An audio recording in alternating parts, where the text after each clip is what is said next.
ओम शांति। पता है आज बाबा ने क्या कहा? बाबा बोले दान में दी हुई चीज कभी भी वापस नहीं लेना। वापस लेंगे तो आशीर्वाद के बदले श्राप मिल जाएगा। अगर हमें किसी भी विरोध का सामना करना है तो यह निश्चय रखना है कि हमको भगवान मिला है। उसे याद कर हमें विकर्म विनाश करने हैं, विश्व की बादशाही लेनी है। तब ऑपोजिशन खत्म हो जाएगा, सामना करने की शक्ति आ जाएगी। निश्चय की कमी है तो मूंझ जाते हैं, फिर ज्ञान छोड़ भक्ति में लग जाते हैं। आज का गीत बजा है, तुम्हें पाके हमने जहां पा लिया।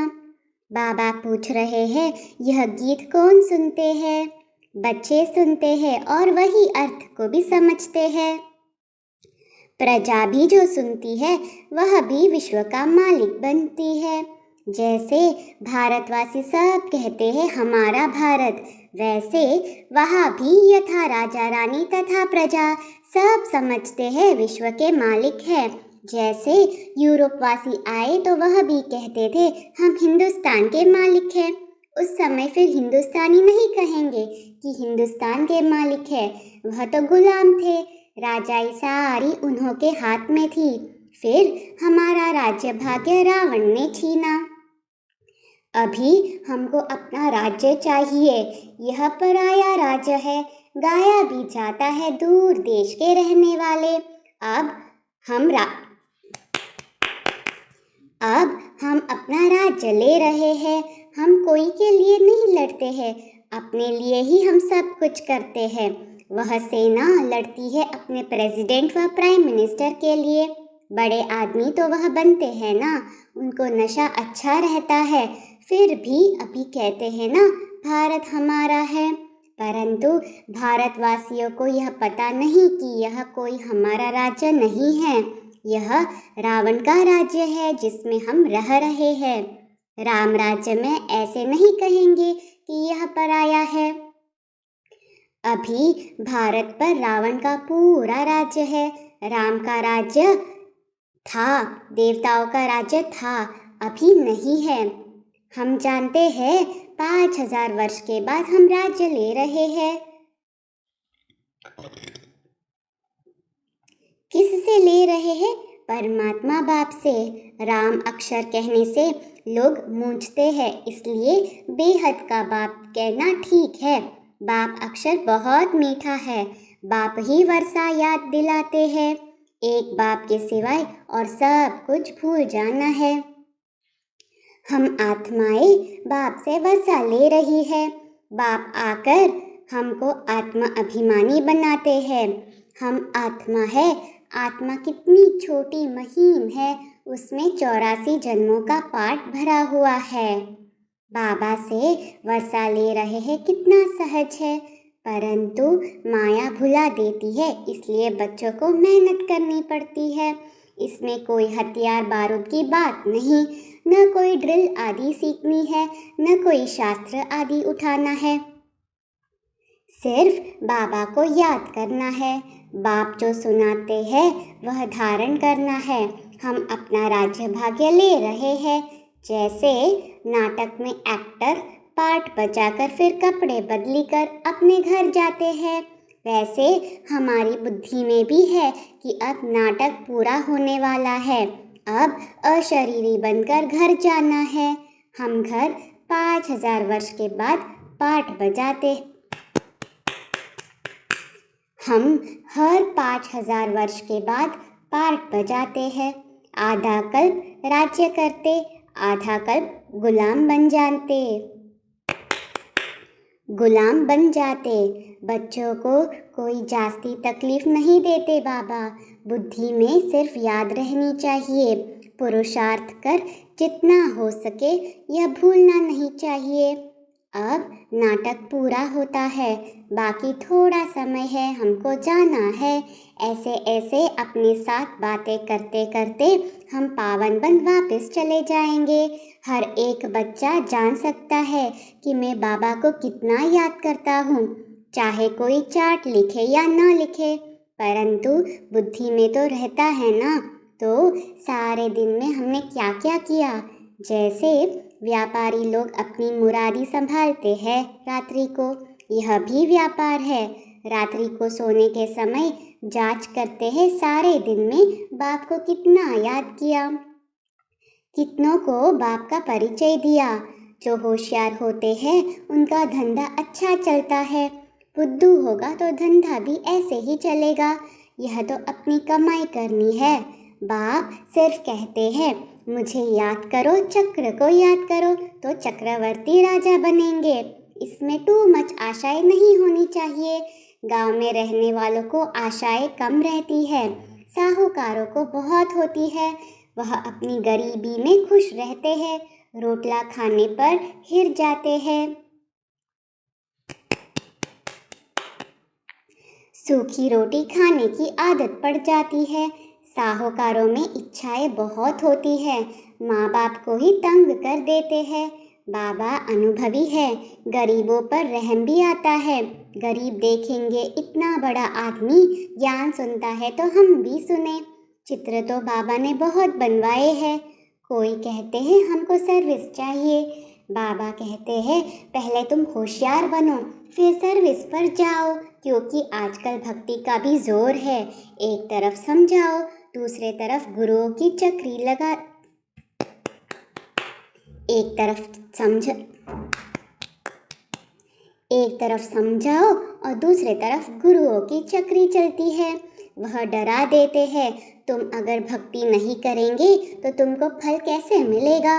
भक्ति से तो भगवान मिलता है। जब तक इस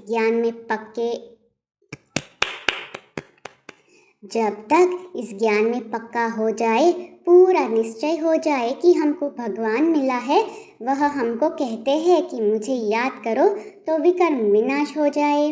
जब यह पक्का निश्चय जम जाए तभी किससे सामना कर सके। तुम्हारे से ही अपोजिशन है, तुम एक बात कहते वह दूसरी बात कहते। दुनिया में बहुत मठ पंथ है जहाँ मनुष्य जाकर कुछ न कुछ सुनकर आते हैं। गीता का भी भिन्न भिन्न अर्थ सुनाते हैं तो मनुष्य फंस पड़ते हैं। सन्यासी कभी गृहस्थियों को नहीं कहेंगे कि विकार में नहीं जाओ। अगर वह कहे भी कि निर्विकारी बनो फिर क्या होगा। एम ऑब्जेक्ट तो कुछ है नहीं। उल्टा रास्ता बताने वाले दुनिया में बहुत है, सच्चा रास्ता बताने वाले हैं थोड़े। उन पर भी माया का बहुत वार होता है। दिल कहेगी कि पवित्र बने, परंतु माया बुद्धि को फिराती रहेगी, बहुत खराब ख्यालात लाती रहेगी। माया की लड़ाई है बहुत, चलते चलते तूफान बहुत आते हैं। अगर कोई भी विकार का भूत अंदर होगा तो दिल को खाता रहेगा। कोई को कहेगा क्रोध का दान दो और खुद क्रोध करते रहेंगे तो लोग कहेंगे तुम खुद क्रोध करते रहते हो फिर हमको कैसे कहते हो। तो क्रोध को भी छोड़ना ही पड़े। क्रोध कोई छिपा कर तो नहीं किया जाता है। क्रोध में तो आवाज़ बहुत होता है, आपस में लड़ते हैं, एक दो को गाली देते हैं। बाबा देखते हैं क्रोध का भूत निकलता ही नहीं है। कोई यह सम्मुख बाबा के होते भी क्रोध कर लेते हैं। बहुतों में क्रोध का भूत आ जाता है, यह बहुत खराब है, तंग करते हैं। बाबा तो फिर प्यार से समझाते हैं, अगर नाम बदनाम करेंगे तो फिर पद भी भ्रष्ट कर देंगे। यह तो समझाना चाहिए कि तुमने 5 विकार बाबा को दान दिए हैं तो फिर वापस क्यों लेते हो। अगर फिर क्रोध कर लिया तो ग्रहण छूटेगा नहीं, वह फिर वृद्धि को पाता है। बाप की आशीर्वाद के बदले श्राप मिल जाता है, क्योंकि बाप के साथ धर्मराज भी है। यह भी ड्रामा में नोंद है। क्रोध करना यह भी पाप है। जिनमें 5 विकार है उनको पाप आत्मा कहा जाता है। सतयुग में है सब पुण्य आत्मा, वह कोई पाप नहीं करते।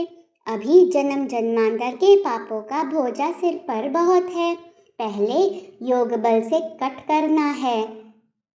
माया बड़ी खराब है, लोभ बहुतों में है। कपड़े का, जूते का, पाई पैसे की बात का लोभ है तो झूठ बोलते रहते हैं। यह सब लोभ की निशानियां है। यहाँ तो सब कुछ मिलता है, बाहर में तो घर घर में खिटखिट लगी हुई है। संग भी बहुत खराब है, पति ब्राह्मण तो स्त्री शूद्र, स्त्री ब्राह्मण तो पति शूद्र। घर में ही हंस और बगुले, बहुत खिटपिट रहती है। अपने को शांत रखने की युक्ति रखनी चाहिए। घर बार छोड़ना भी बाबा अलाउ नहीं करते। ऐसे बहुत आश्रम है जहाँ बाल बच्चों सहित जाकर रहते हैं। फिर खिटपिट तो सब जगह होती होगी, शांति कहाँ भी नहीं है। सच्ची सच्ची शांति, सुख, पवित्रता 21 जन्मों के लिए तुम बच्चों को अब मिल रही है। ऐसी मत और कोई दे न सके। बाबा कहते हैं, मैं कितना दूर देश से आता हूँ सर्विस करने, तुमको भी सर्विस करनी है। प्रदर्शनी मेले में बहुत नहीं समझा सकते, प्रदर्शनी मेले में बहुत नहीं समझ सकते। भल गवर्नर ओपनिंग करते हैं, परंतु यह थोड़े ही बुद्धि में आता है कि इन्हों को परमात्मा पढ़ाते हैं ब्रह्मा द्वारा, जिससे विश्व का वर्षा मिलता है। सिर्फ कहते हैं अच्छा है, माताएं अच्छा कर्तव्य कर रही है, श्रेष्ठाचारी बना रही है। भल यह भी लिखते हैं कि मैं मानता हूँ कि गीता भगवान ने गाई है। लिख दिया, परंतु बुद्धि में थोड़े ही बैठता है, न पुरुषार्थ चलता है समझने का। तुम्हारी बुद्धि में है कि शिव बाबा ब्रह्मा द्वारा कहते हैं कि मुझे याद करो तो तुम यह लक्ष्मी नारायण बनेंगे। यह पैगाम सबको सुनाना है। तुम पैगंबर के बच्चे हो और जो भी आते हैं वह धर्म स्थापक है। तुम सबको यह मैसेज सुनाओ कि बाबा स्वर्ग नई दुनिया की स्थापना कर रहे हैं। बाबा कहते हैं, अगर तुम मुझे याद करेंगे और पवित्र रहेंगे तो तुम भी स्वर्ग के मालिक बन जाएंगे। घड़ी घड़ी यह ख्यालात चलने चाहिए। कच्ची अवस्था होने के कारण धंधे धोरी में जाते हैं तो सब कुछ भूल जाता है। फिर जो कुछ महावाक्य सुनते हैं वह भी व्यर्थ नहीं जाते हैं। एक एक रतन कम नहीं है, एक रतन भी स्वर्ग का मालिक बना सकता है। गाते भी है, भारत हमारा बहुत ऊंच देश है। तुम जानते हो हमारा भारत जो स्वर्ग था वह अब नर्क बना है। अब फिर बाबा कहते हैं, माँ में कम याद करो तो विकर्म विनाश होंगे। प्रजा तो ढेर बनती जाती है, वृद्धि भी होती रहती है, सेंटर्स खुलते ही रहते हैं। बाप भी कहते हैं गांव में जाकर सर्विस करो।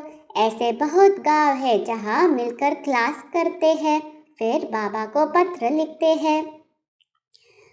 बाबा कहते हैं, तुम बच्चों का काम है ब्राह्मण धर्म को बढ़ाना ताकि सब मनुष्य देवता बन जाए। यहाँ वाला जो होगा वह और सत्संगों में नहीं फंसेगा। यहाँ मुख्य बात है पवित्रता की।